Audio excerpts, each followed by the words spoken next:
ఉన్న బంగారాన్ని విడిపించి ఆ రోజు ఆన్లైన్ రేటుకే మేము కొంటాం. Sharma gold company. నమస్కారం, వెల్కమ్ టు సుమన్ టీవీ. నేను గీతాంజలి. ప్రస్తుతం మనతో పాటు బాబా శ్రీ సదానందగిరి ఉన్నారండి. వారి వయసు 109 సంవత్సరాలు.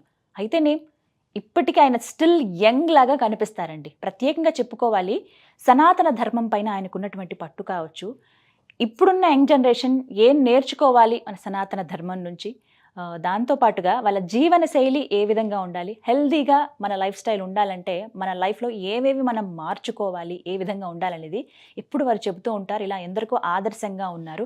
ఇప్పటికీ అంటే ఈ 109 సంవత్సరాల్లో కూడా హిమాలయాలకు వెళుతూ ఉంటారు. అక్కడ సాధన చేసుకోవటం కానీ, అలాగే వారి గురువు గారిని కలిసి రావటం కానీ, అలాగే ప్రతి ఒక్క రాష్ట్రంలోనూ వారు సంచరిస్తూ ఉంటారు. అక్కడ ఎన్నో దేవాలయాల దగ్గర వారు మనకు కనిపిస్తూ ఉంటారు. అలా ప్రస్తుతం తెలుగు రాష్ట్రాల్లో వారు ఉన్నారండి. సో వెంటనే సంప్రదిస్తే తప్పకుండా వస్తామన్నాం. వారిని ఆహ్వానించాం సుమన్ టీవీ స్టూడియోకి. మనతో పాటు ఉన్నారు గురువు గారు. వారితో మాట్లాడదాం. గురుగారు నమస్కారం అండి. ఎలా ఉన్నారు? మా పేర్ల సదా ఆనందగిరి. సంతోషంగా ఉన్నారు. అసలు నాకైతే ఎంత ఆశ్చర్యంగా ఉందో, 109 సంవత్సరాలు మీకు ఎంత యాక్టివ్గా, ఎనర్జెటిక్గా, చక్కగా మాట్లాడుతూ, చకచక అటు ఇటు తిరుగుతూ, భలే పలకరిస్తూ, నిజంగా ఆశ్చర్యం అనిపిస్తుందండి. ఎలా ఉండగలుగుతారు ఇలా అని? వక్రతుండ మహాకాయ కోటి సూర్య సమప్రభ నిర్విఘ్నం కురుమే దేవ సర్వకార్యేషు సర్వదా. మా గురుదేవులైనటువంటి మహంతి హిమాలయగిరి మహారాజు వారి పాదపద్మంలో మనసులో స్మరించుకొని, అసలు ఒక మనిషి ఎంతకాలం బతికాను అని ఆలోచించకూడదు. ఎలా బతికాను, దేనికి ఉపయోగపడ్డారు. కానీ ఇప్పుడు జీవనశైలి కావచ్చు, అలవాట్లు కానీ ప్రతి ఒక్కటి చూస్తే మనిషి 100 ఏళ్ల సంగతి పక్కన పెడితే 60-40లోనే అనేక రుగ్మతలకు గురి అవుతున్నారు. ఎన్నో రోగాలు వస్తున్నాయి, వాటి ద్వారా చనిపోతూ ఉన్నారు. ఎందుకు ఇలా మారిపోయింది అసలు మనిషి జీవితం? లైఫ్ స్పాన్ ఎందుకు తగ్గిపోతుంది మనిషి? ఆహార వ్యవహారాలలో వీడు చేసుకుంటున్న మార్పులు. పరమాత్ముడు మనకి ఇచ్చింది మనం తినడం లేదు, మనం వేరేటి తింటున్నాం. అదొకటి. రెండవది, తినకూడనిది ఎక్కువ తింటున్నాం, తినాల్సింది తినడం లేదు. తినకూడని అంటే తెలుసుకోవచ్చా గురుగారు? పరమాత్ముడు సృష్టిలో ప్రతి ఒక్క జంతువును పుట్టించాడు. ప్రాణం పోసే హక్కు మనకు లేనప్పుడు ప్రాణం తీసి వాటిని చంపడం ఏంటి?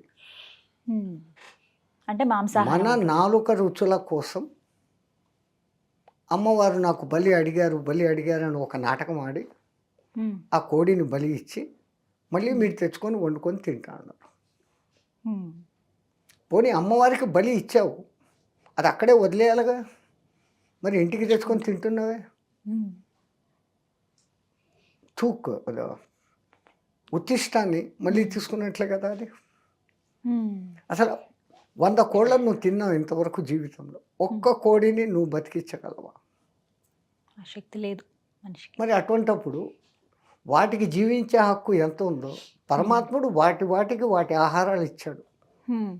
వాటికి ఆ దంత నిర్మాణము అట్లుంటుంది. పులులు లాంటి జంతువులకు మాంసాన్ని పీక్కు తినేలాంటి కూర పండ్లు ఉంటాయి, మనకు అలా లేవుగా. పండ్లు, ఫలాలు, కందమూలాలు. కానీ ఇప్పుడు జంతువులు ఇప్పుడు అలా తింటున్నప్పుడు వాటికి కూడా సృష్టించే ప్రాణం పోసే శక్తి ఉండదు కదా? ఉండదు. కానీ దానికి దేవుడు ఇచ్చిన ఆహారం అది. దేనికి ఏది ఇచ్చాడో వాళ్ళు అయ్యే దాని నియమాలు దాటడం లేదు. అవి ప్రకృతి విరుద్ధంగా అవి ప్రవర్తించడం లేదు. అందుకే అవి ఏవి కంటద్దాలు పెట్టుకోవటం లేదు, చోటు మిషన్లు పెట్టుకోవడం లేదు. వీడొక్కడే అడ్డమైన తిండ్లు తింటున్నాడు, మాకే వస్తున్నాయి అవన్నీ. స్పెట్స్ పెట్టుకుంటున్నాడు, కంటద్దాలు పెట్టుకుంటున్నాడు. ఇవి చూడండి, ఏ జంతువు అయినా చచ్చేంత మూమెంట్ వరకు దాని చెవులు పనిచేస్తాయి, కళ్ళు పనిచేస్తాయి, ఆనందంగా ఉండి అలా పడిపోయి చచ్చిపోతుంది. వీడు తట్పటాయించి ఇంకా బతకాల అనే తపనతో ఉంటాడు. వాటికి ఆ తపన లేదు, ఆ సెన్సు లేదు దానికి. కానీ చెప్తూ ఉంటారు, సాక్షాత్తు ఆ రాముడు అంతటి వాడే లేకుంటే కృష్ణుడే మాంసాహారాన్ని భుజించారు, వాళ్ళు తినగా లేనిది మేము తింటే తప్పొచ్చిందా అని కొంతమంది ఈ మధ్య బాగా అటువంటి శ్లోకాలు ఉన్నాయని నాకు చూపించండి. కొంతమంది చెప్తున్నారు ఈ మాట. చెప్పడం 112 మంది చెప్తారు. ప్రమాణం కావాలి కదా, ప్రమాణికం ఉండాలి. సరే, ఒకవేళ తిన్నారు, వాళ్ళ యుగంలో వాళ్ళు తిన్నారు. రాముడు క్షత్రియుడు అంటే బలం కావాలి. ఒకవేళ తిని ఉండవచ్చు. రాముడు ఏం తిన్నాడు అట్లా ఉండేది కాదు, రాముడు ఎట్లా ఉన్నాడో నువ్వు అట్లా ఉండేకి చూడు. అంతే తప్ప రాముడు ఏం తిన్నాడు, రాముడు కోళ్ళు కుక్కలు తిన్నాడు నేను తింటాను అంటే రాముడిని అడ్డం పెట్టుకొని నువ్వు తింటున్నావు. ప్రతిదీ నిన్ను సమర్థించుకునేకి ఆ దేవుళ్ళ పేర్లను కూడా కలుపుతాడు. కృష్ణుడు యాదవుడు, వాళ్ళకు మధ్య మాంసాలు సహజం, తాగి ఉండొచ్చు తిని ఉండొచ్చు ఒకవేళ అట్లా అనుకుంటే కూడా. ఆ యుగంలో వాళ్లకు అది ధర్మం. ఇప్పుడు కలియుగంలో అసలు ఈ మనుషులు మీరు అన్నట్లు 100 ఏళ్ళు బతకలేకపోతున్నారు అంటే తొందరగా జీర్ణం కాని ఈ మాంసాహారాలు, అతి మసాలాలు. మాంసాహారం అంటే అతి మసాలాలు వాడాలి, ఆ కంపు రాకుండా ఉండేదానికి ఇచ్చేస్తాం, నీచు వాసన ఉండకుండా ఉండడానికి. అవునా? అవునండి. సరే, మరి నీకు ఆ మాంసాహారం అంత ఇష్టం అంటే జంతువులు తిన్నట్లు నువ్వు పచ్చి మాంసం తినగలవా? అమ్మో అస్సలు. పోనీ ఇంకో తమాషా, ప్రపంచంలో ఏ జంతువు ఉడకేసి తినడం లేదు, రేపటికే దాచిపెట్టుకొని తినడం లేదు. మనం ఈ దిక్కుమాలిన ఫ్రిడ్జులు పెట్టుకుంటాం, వారం రోజులు 10 రోజులు అయినా కానీ దాంట్లో నుంచి తీసి తింటాం. అంత డేంజర్ అండి ఫ్రిడ్జ్? ఎస్, మన ఇంటెస్టైన్స్, పేగులు, దాని పొడుగు, దాని పనితనము ఒక లిమిట్ ఉంది. ఆ లిమిట్కి మించి దానికి వేస్తే ఆ మిషన్ ఎన్నాళ్ళు పనిచేస్తుంది? మిషన్కు ఇంత లోడ్ ఉంటుంది, ఆ లోడ్కు మించి లోడ్ వేస్తాం పనిచేస్తుంది 10 దినాలు 15 దినాలు ఎవ్రీ డే అదే లోడ్ వేస్తే అది దెబ్బతింటుంది. సేమ్ థింగ్, రోగాలకు కారణం పుట్ట, రోగాల పుట్ట. సాత్వికాహారము, టైంకు ఆహారం. ఒక మనిషి హెల్దీగా ఉండాలంటే అసలు తన జీవన శైలి ఏ విధంగా ఉండాలి? బ్రహ్మముహూర్తం అనే 3:30కు లేకపోతే పోయింది. సూర్యోదయానికి ముందు లేయడం, మలమూత్ర విసర్జన కాల కృత్యాలు తీసుకొని వెంటనే స్నానం చేయడం, చల్లనీళ్ళ స్నానం.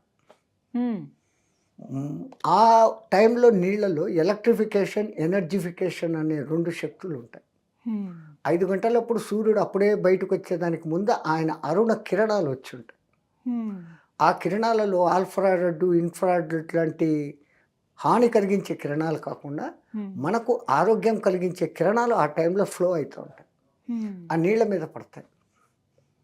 అందుకే చలికాలంలో నదుల్లో నీళ్లు వెచ్చగా ఉంటాయి, వేసవి కాలంలో నీళ్లు చల్లగా ఉంటాయి. ఎంత అద్భుతం చూడండి, ప్రకృతి మన కోసమని అంత ఏర్పాటు చేసింది. మనము హాట్ వాటర్ లేకుంటే స్నానం చేయలేము అంటున్నాం. వేడి నీళ్లు పోసుకోగానే ఈ మాంసకండరాలన్నీ అప్పటికప్పుడు ఇమ్మీడియట్గా ఫ్లెక్స్ అవుతాయి. ఎంత ఫ్లెక్స్ అయినాయో అంత మళ్ళీ బిగుసుకుంటాయి. కానీ చన్నీళ్ళు అట్లా కాదు. అందుకే ఉదయం పూట చన్నీళ్ళతో స్నానం చేస్తాం. తర్వాత చేతనైంది ఎవరైనా గురువు చెప్పిన మంత్రం, లేదు మనకు తెలిసిన శ్లోకాలు, ఇది ఏదీ లేదు. లోకా సమస్తాని సుఖినో భవంతు, సర్వే జనం సుఖినో భవంతు, అది కూడా చెప్పాల్సిన పని లేదు. మీ నిత్య కార్యకర్తలు మీరు చూసుకోండి. అల్పాహారం తినడం మానేసి ఓ 9:30-10 గంటల ప్రాంతంలో భోజనం. ఉదయం అండి, గురుగారు. సాయంత్రం 7 గంటలప్పటికి సూర్య అస్తానికి ముందులోనే మళ్ళీ ఒకసారి భోజనం. తో ఈ పొట్టకు గ్యాప్ బ్రహ్మాండంగా దొరుకుతుంది. భోజనం అంటే అవి ఏవి తీసుకోవాలి ప్రధానంగా? ఈ దక్షిణాది వాళ్ళు ఎక్కువ రైస్ తింటాం. మీరు రైస్ ఇంత తింటారు, సబ్జీ ఇంత పెట్టుకుంటారు, సబ్జీ కాయగూరలు ఇంత పెట్టుకుంటారు. మేము కాయగూరలు ఇంత తింటాం, రోటీ 2-3 తింటాం. దాంట్లో బాగా విటమిన్స్, మినరల్స్ అన్నీ ఉన్నాయి. అవి మనం తీసుకోవాలి. ఉడకేసి తింటున్నాం, సగం పవర్ను చంపేస్తున్నాం. రైస్ ఇంత నీళ్ళు పోసి ఉడకపెట్టాం, మళ్ళీ ఆ నీళ్ళు కూడా వంచేస్తాం. దాంట్లో ఉన్న సమస్తము బయటికి పోయింది, జస్ట్ కార్బోహైడ్రేట్స్ ఉంది, అది మట్టుకు తింటున్నాం. మళ్ళీ నాకు ఈ బలం రావాలంటే ఎక్కడ? సెకండ్, అవి పాలిష్ బియ్యం ఉండాలి, వైట్ ఉండాలి, డబుల్ పాలిష్, ట్రిపుల్ పాలిష్ అంటారు. ఆ పొట్టులో ఉన్న శక్తి పోతా ఉంది. పాతకాలం ప్రజలు వరి దంచుతారు, ఆ పై పొట్టే పోతుంది, వాటిని తీసేస్తారు. ఒక పట్టు బియ్యం 3 లేయర్స్ ఉంటాయమ్మా. పై పొట్టు ఒకటి కాకుండా లోపల ఇంకోటి, లోపల ఇంకోటి, ఆ తర్వాత బియ్యం. మనం అన్నిటిని తొలగించేసి ఆ ఉత్త రైస్ తింటున్నాం. ముడి బియ్యం ఎంత ఇంకా సరే ఉడకపెట్టడం అలవాటు అయిపోయింది. అది ఎంత ఉడకపెట్టాలనో అంత. ఇప్పుడు వచ్చిన ఈ కుక్కర్లు బక్కర్లు దాంట్లో ఉన్న సమస్తాన్ని చంపేస్తూ ఉంది. ఆ సూర్యకిరణాలు పడుతూ ఉన్నప్పుడు ఉడకపెట్టిన ఆహారం వేరే, మీరు ఇంటి లోపల కుక్కర్లో పెట్టింది వేరే. కానీ ఇప్పుడు అంత అవకాశం ఉండట్లేదు కదా గురుగారు. అపార్ట్మెంట్ కల్చరు, సిటీ లైఫ్, బయట లేదు, వండుకునేది మామూలుగా వండండి. అంటే గంజి వార్చేలాగా. గండి వాచేది కూడా లేదు. మీరు అంటారు అది లెవెల్ పెట్టి, అది ఇంకా ఉత్తమం. గంజి పోదు, అది కాస్త బలం ఉంటుంది. ఆ విధంగా 2 పూట్ల అన్నమే తినాలా, తినొచ్చు. అది ఇది మీ అలవాట్లు. నైట్ టైంలో సాధారణంగా తక్కువ తినాలి. ఈ మిషన్ 9 వరకు పనిచేస్తుంది. 9 వరకు నిద్రపోం, 5:30, 6కి తిన్నాం. మనకి నచ్చేది మాట్లాడేది, దోస్తు, సినిమా, పాడు, Pardes, what ever it may be, ఇవన్నీ చేసుకుంటాం. 9 లోపల ఫుల్ అయి రెస్ట్గా ఉంటుంది. అప్పుడు నిద్రపోతాం, ఇంకా రెస్ట్ తీసుకుంటుంది, యాక్టివ్ అవుతుంది. ఫినిష్. మళ్ళీ నెక్స్ట్ డే 10 o'clock అలా. మనం బాడీకి ఏం అలవాటు చేస్తే అది తీసుకుంటుందమ్మా. మనమే పొద్దున టిఫిన్ లేకుంటే నేను ఉండలేను అనేది మైండ్లో ఫిటప్ చేసుకున్నాం. కానీ బ్రేక్ఫాస్ట్ అనేది స్కిప్ చేయొద్దు, చాలా అనర్థం అది అని చెప్పి ఆధునిక పద్ధతులు కొన్ని చెప్తా ఉండరు. సో ఇప్పుడు మేము చెప్పిన బ్రేక్ఫాస్ట్కు భోజనానికి 1.5 hour తేడా. 8 o'clock you are taking breakfast. So extend it for to 1.5 hour. 9:30, 10. ఇది మా వైపు విధానం. మేము ఇక్కడ వచ్చి తిరిగినప్పుడు ఆ వాళ్లకు మేము కష్టం కలిగించలేము. నాకు ఈ రూల్స్, నాకు ఇట్లే కావాలా, ఏం లేదు. వాళ్ళు ఎప్పుడు వండి పెట్టినా, 2కి వండి పెట్టినా, మధ్యాహ్నంకి పెట్టినా, పొద్దున టిఫిన్ తెచ్చి ఇచ్చినా వాళ్ళ తృప్తి కోసం మేము తినేస్తాం. కానీ ఇలా మాత్రం అలవాటు చేసుకుంటే మంచిదని ఆ సిస్టంలో మేము 90 years వరకు అదే సిస్టమ్ మెయింటైన్ చేస్తున్నాం. యాత్రలో తిరుగుతున్నప్పుడు కూడా, గురుగారి దగ్గర ఉన్నప్పుడు మొదలైన 45 years, 1945 వరకు స్ట్రిక్ట్గా ఇదే రూల్ మా ఆశ్రమంలో. 45 తర్వాత బయటకు వచ్చి తిరగని మొదలుపెట్టినా కూడా అప్పట్లో ఇంత ఇది లేదు. ఆ జనాలకి భక్తి, వీడు ఇట్లా తింటాడు, ఏం స్వామి ఎన్ని గంటలకు మీకు పెట్టాలా అని అడిగేవాళ్ళు. అమ్మ మీకు వీలైతే ఈ టైంకి పెట్టాలి, అదే పెడతారు. టిఫిన్ ఇస్తారు దండిగా ఇంత, మేము చెప్తాం ఇంకొక గంట తర్వాత తింటామమ్మ, ఇదే మాకు భోజనం. సో మనం ఇంకోళ్ళకి ట్రబుల్ ఇవ్వకూడదు. ఇంకోళ్ళకి ట్రబుల్ ఉంటే తీర్చేదానికి అలవాట్లు అలా ఉండిపోయినాయి. మీ గురించి చెప్పండి గురువుగారు. మీరు పుట్టి పెరిగిందంతా ఎక్కడ, అసలు ఈ మార్గానికి ఎప్పుడు వచ్చారు మీరు? నేను 2 ఏళ్ళు పిల్లవాడుగా ఉన్నప్పుడు హరిద్వార్ మేళాలో మిస్ అయిపోయానంట మా గురుగారు చెప్తారు. నా పూర్వజన్మ సుకృత్ ఏం పుణ్యం చేసుకున్నాను నేను ఔడుసపోతూ ఉంటే మా గురుగారు తీసుకున్నారంట. కిస్కా బచ్చా అని అందరినీ ఎంక్వైరీ చేస్తున్నారు. మాకు తెలీదు అంట. అప్పట్లో మేళ 2-3 దినాలు. హరిద్వార్ ఇంత ఉండింది. ఇప్పుడు twin cities, Haridwar, Rishikesh twin cities, concrete jungle. అప్పుడు నిజం జంగల్ ఉండింది, పూర్తి అడవి. హరిద్వార్ ఋషికేశ్ మధ్య 18 kilometers. మేము అక్కడి నుంచి అక్కడికి పోవాలంటే ఒక 10-12 మంది తట్ట అది ఇది తీసుకొని పోవాలి. ఈ పులులు, అవి నక్కలు, అవన్నీ ఉంటాయి. అంత ఉండింది అప్పుడు. అట్లా సిస్టమ్. అలా గురువుగారికి మీరు దొరకటం. ఆ మహానుభావుడు నన్ను ఇట్లా ఆ కుండలిని యోగం నేర్పించడం, సాధనాలు కొన్ని. అంత చిన్నప్పటి నుంచి నేర్చుకున్నారండి? మీకు ఎంత వయసు అప్పటి నుంచి? 4-5 ఏళ్ళప్పటి నుంచే నేర్చుకున్నారండి? నేను 2 years దగ్గర ఆయనకి దొరికినాను. అప్పటి నుంచి ఆ పెరిగినప్పుడు ఆయన్నే దాదా దాదా అనేవాడిని. అసలు నా భాష ఏంటో కూడా తెలీదు. మరి తెలుగు ఎలా వచ్చింది మీకు? అన్ని ఇప్పుడు ఇక్కడ తిరుగుతాం కదా, ఎస్పెషల్లీ మాకు సౌత్లోనే ప్రాబ్లం. మిగతా ఎక్కడైనా కానీ హిందీ నడుస్తుంది. ఇక్కడ మెట్రో సిటీస్ కొన్ని ఏరియాల్లో తెలంగాణలో ఆ ఉర్దూ ఉండబట్టి, ఉర్దూ హిందీ దగ్గర కాబట్టి ఇక్కడ నడుస్తుంది. తో డీప్ ఆంధ్రాలోకో తమిళనాడులోకో పోతే వాళ్ళు వాళ్ళ తమిళ్ తప్ప వేరే మాట్లాడరు, మలయాళం తప్ప వేరే మాట్లాడరు, కన్నడ తప్ప వేరే మాట్లాడరు. అదేమో అంటారు necessary is mother of invention అని. నా అవసరం, నా భావాలు వాళ్ళకు పంచుకోవాలా. అసలు నేను ఎక్కడికి పోవాలా, ఎక్కడ రావాలా అని క్వశ్చన్ వేయాలంటే వాళ్ళ భాషలో అడిగితే చెప్తారు. ఫోర్స్. రెండవది మా గురు కటాక్ష. నేర్చుకోవాలనే పట్టుదల. ఎన్ని భాషలు వచ్చండి మొత్తం మీకు? ఏదో ఆ టైంకి అట్లా అట్లా నడుపుతాం. గొప్ప తెలుగు, చెప్పుకునేకి హిందీ, కాదు. ఇంగ్లీష్, మలయాళం, హిందీ కన్నడ, మాది తమిళ్. మాతృభాష. మ్మ్. ఇంగ్లీష్ చదివిన చదువు. ఏం చదువుకున్నారు? బిఏ 1936 ఎక్కడ చదువుకున్నారు? అస్సాం అస్సాంలో. గౌహతిలో మ్మ్. సర్ జకారియా కాలేజ్ అని అప్పట్లో ఉండేది, ఇప్పుడు లేదు. మ్మ్. ఒక రాజుగారు అక్కడ పెట్టినారు అది. మ్మ్. అక్కడ మా గురువు గారి అంతేవాసి, అంటే చెల, ఇంకొక చెల, మ్మ్. అక్కడ ఆశ్రమం ఉండేది. మ్మ్. మా గురువు గారు మాకి అక్కడ పంపినారు. మ్మ్. ఆ మహాన్భర్ దగ్గర మా గురువు రాకలు పోకలు, మేము సెలవులు ఇక్కడికి రావడం పోవడం. మ్మ్. చిన్నప్పటి నుంచి అదే ఆశ్రమం బతుకు, అదే మంత్రాలు భజనలు, మ్మ్. ఆ ఆశ్రమం తిండి. మ్మ్. అంటే బయట ప్రపంచం అసలు ఎప్పుడు చూడలేదా అక్కడి నుంచి? సన్యాసం తీసుకొని మొదటిసారి చార్ధామ్ దర్శనం చేయి అన్నంత వరకు అస్సాం టు మా రుద్రప్రయాగ్ తప్ప రెండవది ఏది తెలియదు. హా. చార్ధామ్ దర్శనం చేయన్నారంటే బడా చార్ధామ్, బద్రి, రామేశ్వరం, ద్వారక, మ్మ్. అది. మ్మ్. ఆ లైన్ పూరి. మ్మ్. పూరి. మ్మ్. ఆ 4 క్షేత్రాలు తిరిగినప్పుడు ఓహో ఇన్ని భాషలు ఉన్నాయి, ఇన్ని ఆహారపు అలవాట్లు ఉన్నాయి, ఇంతమంది ఇన్ని మనుషులు. పూజా విధానాలు ఉన్నాయి, మ్మ్. మేరా భారత్ మహాన్. అప్పుడు అర్థమైంది. అప్పుడు మీ వయసు ఎంతండి? జస్ట్ డిగ్రీ కంప్లీటెడ్ 7 years, 27, మ్మ్. 28 ఉండొచ్చు. అప్పుడు అనిపించలేదా ఇంతమంది ఇంత చక్కగా హ్యాపీగా గడుపుతున్నారు, మంచి మంచి బట్టలు వేసుకుంటున్నారు, లోక అది సంబంధమైన వాటితో చెప్తున్నానే, ఉన్నారు. ఆ 2 ఏళ్ళు నుంచి ఈ ఆశ్రమం భజనలు పూజలు ఇదే. మ్మ్. ఇంకా ఆ వింతగా లోకం లేదు. అనిపించారా అందరూ? రెండవది మా గురువు ఒకటే మాట చెప్తారు, ఎవరు కనపడినా ఫిమేల్ జెండర్ కనపడితే మాత, మ్మ్. మేల్ జెండర్ కనపడితే స్వామి. మ్మ్. ఈ రెండే ఉచ్చారణ. మ్మ్. ఒక్కసారి మాతృభావన అన్నప్పుడు ఇంకో భావన వచ్చేకి లేదు. మ్మ్.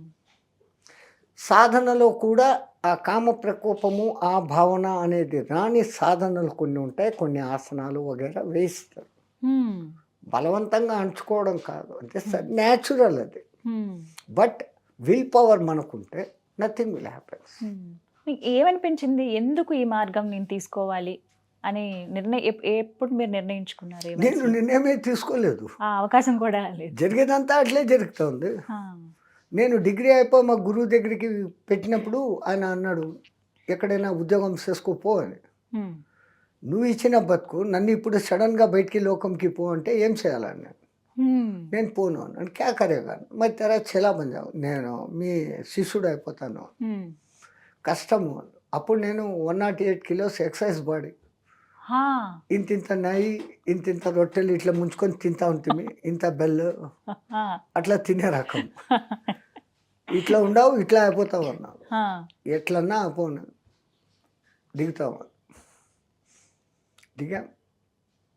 ఒక 6 months తర్వాత ఎందుకు దిగానా అని బాధ కూడా పడ్డాను. ఎందుకంటే ఆయన కొత్తగా చంద్రాయణ వ్రతం చేస్తాం రా అన్నాడు. హా. అంటే ఏదో వ్రతం కదా, హా. వ్రతం అంటే బాగా స్వీట్లు అది ఇది చేస్తారు. మ్మ్. చలో మై బీ కరుంగా అన్నాడు. చంద్రాయణ వ్రతం అంటే పగలంతా ఉపవాసం ఉండాలి, చంద్రుడు వచ్చాక నైట్ చంద్రుడు వచ్చినాక 16 ముఠి రొట్టెలు, దానికి అవసరమైన దాల్, సబ్జీ, 2 సబ్జీలు, ఇంత కప్పు నెయ్యి, ఇంత కప్పు బెల్లం, మ్మ్. దహి అన్నీ ఉంటాయి. మ్మ్. వ్రతం భలే బాగుంది అనుకున్నా మొదటి దినం. ఓ 6-7 days పోయినాక రాశి కమ్ హోతా జా రా, కుప్పకు తక్కువ అవుతుంది. మా గురుగారికి అడిగినాం, ఏంటి తగ్గింది? క్యా కమ్ హోతా జా రా అంటే, చంద్రాయణ వ్రతం అంటే తెలీదా అన్నాడు. నువ్వు చెప్పలేదు, చెప్పు అన్నాడు. చంద్రకళ ఎట్లా తగ్గుతాడో ఒక్కొక్క పిడిక అట్లా తగ్గుతుందిరా అన్నాడు. నా గుండె ఢామ్ అనింది. తో అమావాస్యకి ముందు ఒక పిడికాడు, అమావాస్యకు కూర్చున్నాయి.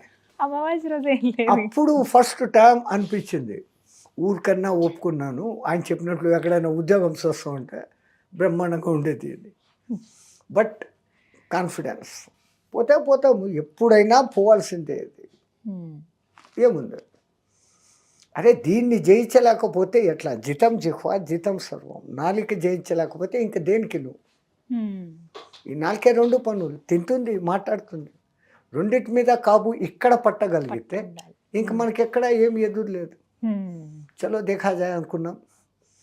6 నెలలు చేశారు. సడన్గా ఆర్సే 2 दिन नहीं खाना అంటుంది. మళ్ళా ఒక 10 days మళ్ళా 3 दिन नहीं खाना. ఇట్లా 11 రోజులకి తీసుకొని వస్తున్నారు. అప్పుడు టైర్డ్ అయిపోయి ఇట్లా కొంచెం కొంచెం సంపేకి బదులు ఒకేసారి సంపాయి ఎందుకు ఇట్లా చేస్తున్నావు అని అన్నాడు. పగాలి నువ్వు ఇంక మీదట బయట తిరగాల, దొరకచ్చు దొరకపోవచ్చు, నువ్వు ఇట్లా అని అడగకూడదు. ఇట్లా అన్నావంటే ఇట్లా అనే గుణం పోతుంది. భీక్ మంగాతో ఆశీర్వాద్ దేనే కా పవర్ జాయేగా. కాబట్టి నీ చెయ్యి ఎప్పుడు ఇట్లా ఉండాల, ఇట్లా ఉండరా, అయాచితంగా ఉండాలి కదా. అందుకనరా ఈ ట్రైనింగ్. అట్లా ఆ మహానుభావుడు ఈ కట్టెను అట్లా మోల్డ్ చేస్తాడు. ఇన్నేళ్ళు 90 ఏళ్ళు గడిచింది అలా.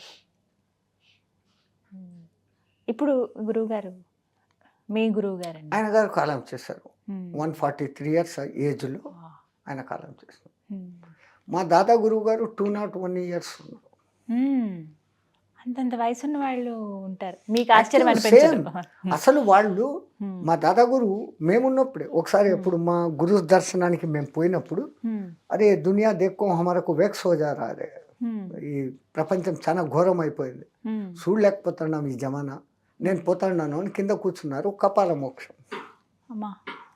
విత్ ఇన్ 3 minutes కూర్చున్నాయన కూర్చున్నట్లే ఉన్నా, జీవుడు ఎగిరిపోతాడు. కుండలిని యోగంలో ఆ అదృష్టం ఉంది. ఎప్పుడు అనుకుంటే అప్పుడు ఈ కట్టని ఇక్కడ వదిలేయచ్చు. కానీ మాలాంటి వాళ్ళకి ఏంటంటే తిండి తినకపోతే ఇంకా అంతే అని అనుకుంటారు. ఈ ఫీలింగ్ మెయిన్. అమ్మో తినకపోతే నేను బలహీనమవుతాను అనేది మన తాత తండ్రులు చెప్పి చెప్పి చెప్పి మన జీన్స్లో దాన్ని ఎక్కిచ్చేస్తారు. ఐ కెనాట్ లేదు, నేను కాదు, నేను కానీ దానికి తగ్గట్టుగా కూడా అనారోగ్యాలు వస్తున్నాయి కదా గురువుగారు. గ్యాస్ ఫామ్ అయిపోవడము, కళ్ళు తిరిగిపోవడం. సేమ్ అదో ఈ తిండి టైంకు తినకపోవడం ఒకటి, తినకూడనటివి తినడం ఒకటి, అధిక మసాలాలు తినడము, ఈ కుక్కర్లు బగ్గర్లు ఏంటివి వచ్చినాయి, అవన్నీ ఏం చేస్తే కడుపులో గ్యాస్ ఫామ్ చేస్తుంది. వాటి వల్లే అనర్థం. చాలా సంతోషం. మా గురు కటాక్షం. నమస్కారం. జై శ్రీమన్నారాయణ.